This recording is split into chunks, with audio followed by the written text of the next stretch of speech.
kwaziwa iZimbabwe uri wechidiki here une makore 17 18 years zvichienda kumusoro wale makore here 20 kana kuti 20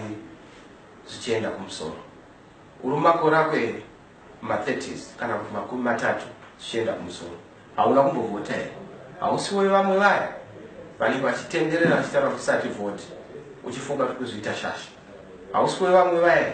vanongopopota mumakombi kuti nyika yafa hausiwe here vamwe vaya vane sati vhoti nekuti zvakatodirwa kare kana zvakarengwa kare rangarira kuti sevechidiki une jana ini newe tine jana rokuvaka nyika yedu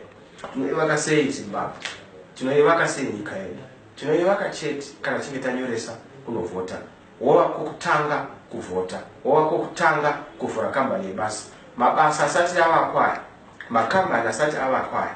upenyu kusati hwavako hwakanakawo kufara kusati kwavako kwakanakawo hakuko nekuti iwewo usati wavapo asi kana wavapo wavhota taenda muhwandu hwedu hatikwanisi kubirwa nevaya vanoba nokuti chinoita kuti mbavha inete pakuba ndonge tauya takawanda chinoita kuti mbavha isaba ndonge tauya tine uwandu hwedu kana makudo chaiwo ari mbiri yekunge achida chikafu mumunda kana dzakakohwa pakuru tiri hurudza haagoni kupedza chibage chose saka wechidiki rangarira kuti unofanira kukohwa pakuru unonyoresa kuvhota nokuti goho rinobva mauri iwe wechidiki kana wanyoresa kuvhota imi wechidiki ndanyoresa kuvhota tose tovaka nyika ndo zvakaitwa gore riya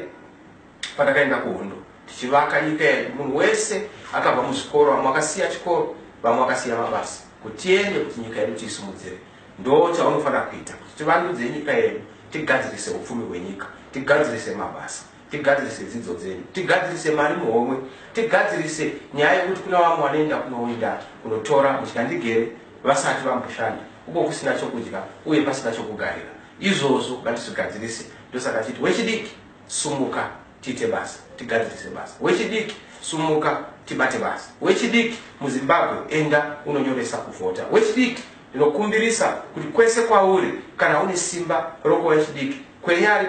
padivi pako zevezera ari padivi pako ingava hanzvadzi angava mukoma angava sisi wako kwenya ari pedyo newe umuudze kuti anyorese kuvhota nokuti ndizvo zvinoita kuti isu vanhu vari munyika zvinhu zviende mberi kumaruwa kumadhorobha wechidiki rangarira une jana zvakaita nyika izvi kupunyara kukuita nyika izvi kuda kwako wechidiki nokuti wakanyarara wanyararireko wechidiki sumuka uvandudze nyika yako tiende mberi tivake Zimbabwe Zimbabwe itsva inobva kwauri hakuna chitsva chinobva muvatsara chitsva chinobva munemi vatsva imi vechidiki ndimi vatsva unzai nyika yedu kwasisai nyika yedu iuye Zimbabwe itsva pati